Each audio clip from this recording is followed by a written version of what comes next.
ago, Terence McSweeney was the Mayor of Cork. And he died in a London prison after 73 days on hunger strike. And Paul is 27 days on hunger strike. So, 27. So, yeah, so Terence is 75 days on hunger strike. And his last words to a priest by his side were, "I want you to bear witness that I die as a soldier of the Irish Republic." That's what Terence McSweeney's last words were to a priest by his side in 1920, after 75 days on hunger strike in a British prison, in a London prison. So he was the Mayor of Cork, and he was a theatrical man. He was well respected, and anyway, we're here. I commemorate him here today. I'll just give you a quote there as well. "It is not those who can inflict the most, but those who can endure the most who will conquer." And we've endured a lot over the last 27 or so days here. I can tell you that. So God rest Terence McSweeney and everyone else who went on hunger strike in this country. So I want to talk about one of the demands there, the fuel poverty in this country, part of the cost of living as well. So I make the comparison with Malta. Malta is doing great things. They have a very smart government, a very smart financial sector there. They've saved 125 million, Malta have, through a hedging fuel consignments. They buy in bulk, large consignments of fuel. So they can do it. They can save a lot on fuel in comparison to this country. So our fuel, how it's costing right now anyway, is we're not saving any money anyway.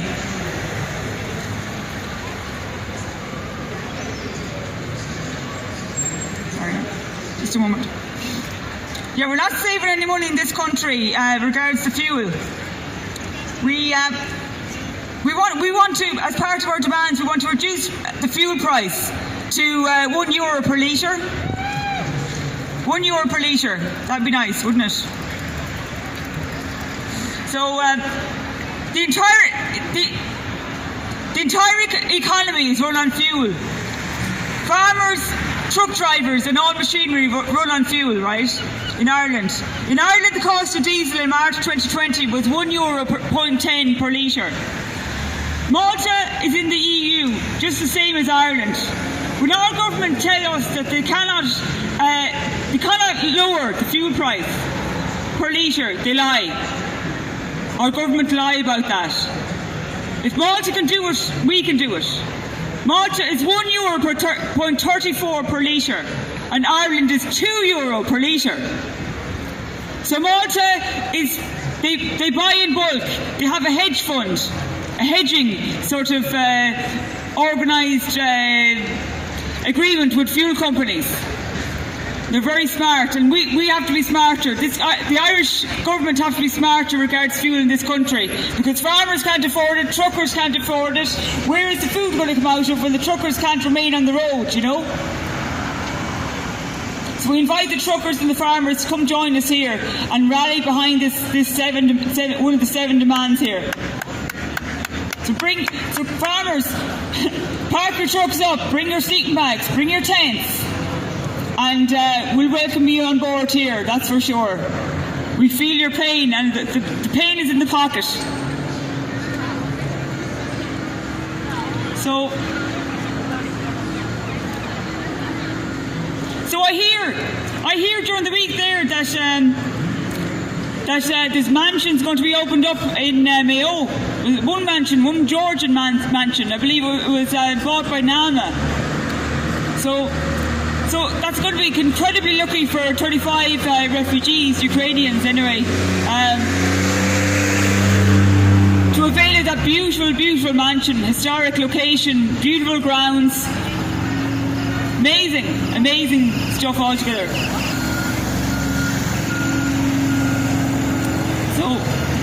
So there's many pregnant Irish mothers on the streets, and I'd love to hear that some of those women would be housed in a mansion at some point, because God knows they need it. Because all they're being offered by the Minister for Housing, Darrell Green, is a sleeping bag.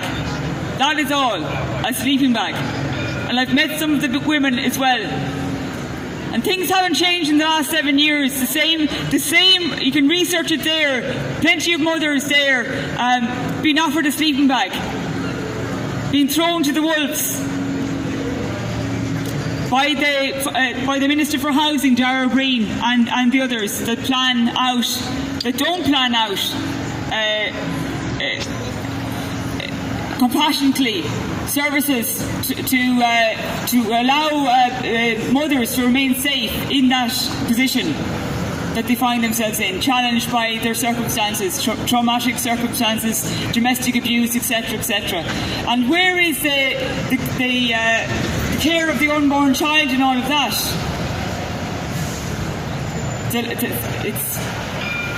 It's amazing, actually. A lack of care, complete lack of care, anyway. So that's so 17 days.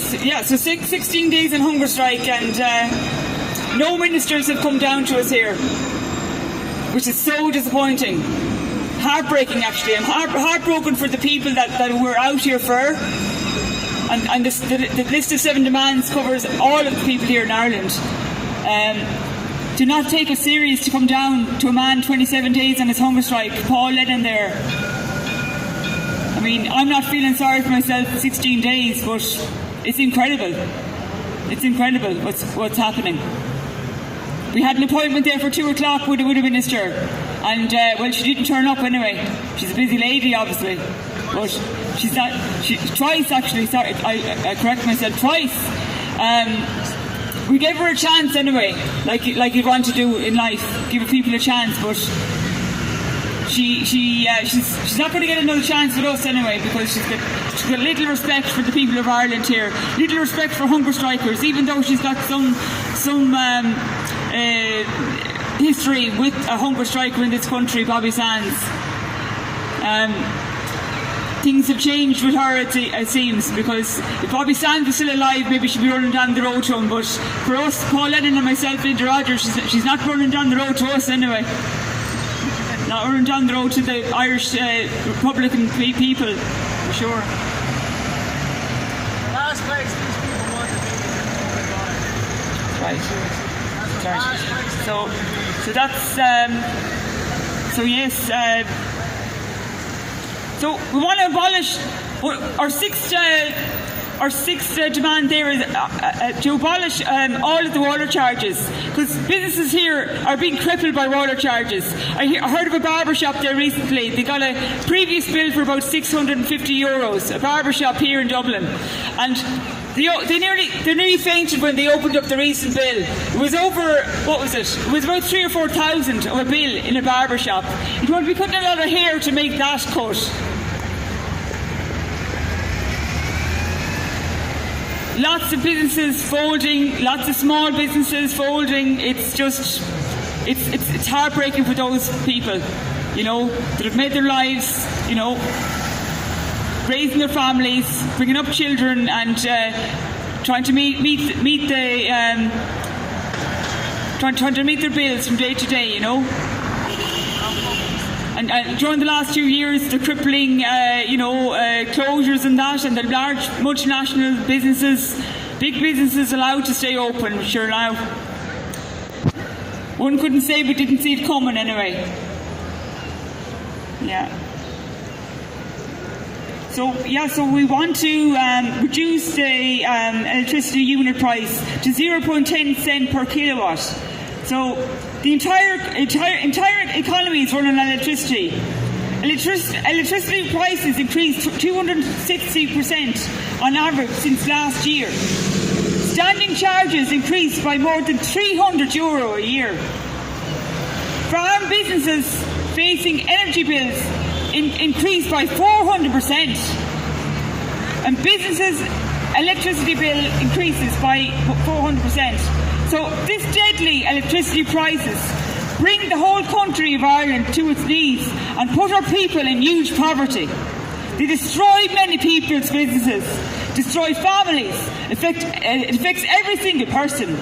So as a result of destroying small businesses, small medium businesses with electricity prices, big businesses, corporations will take their customers and will create monopoly.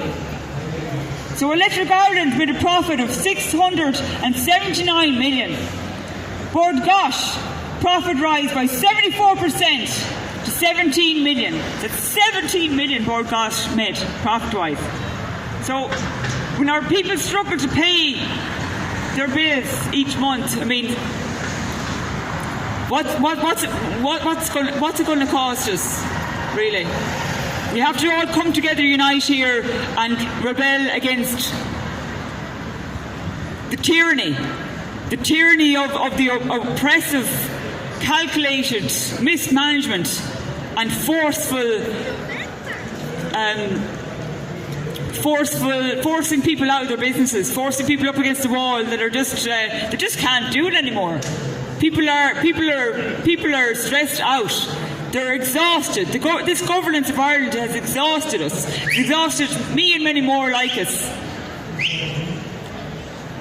So when they're warm in their beds at night and they've all the plushness of whatever luxuries around them, I don't know what's going on, what channel or what planet they're on, but it seems to be an alien government anyway.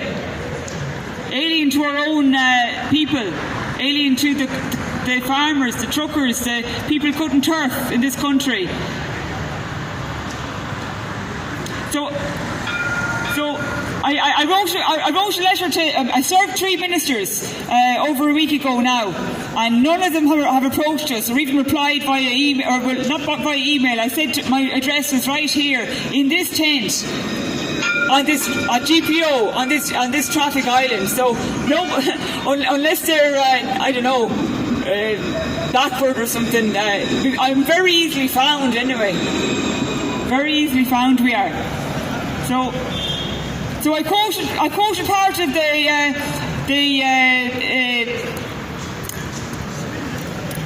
Proclamation of Independence there in 1916 to them. So I said to them, the Irish Republic is entitled to and hereby claims the allegiance of every Irishman and Irishwoman. The Republic guarantees religious and civil liberty, equal rights and equal opportunities to all its citizens, and declares its resolve to pursue the happiness and prosperity of the whole nation and of all its parts, cherishing all the children of the nation equally, and oblivious of the differences carefully fostered by an alien government. And that's what they are to me, is an alien government. So they want to come down to this earth now, put their feet in the soil and listen to the people of this land. And they want to do it right now, before it's too late. 27 days on hunger strike. Paul is 27 days on hunger strike, and I'm 16 days on hunger strike. So they want to come down now. Thank you.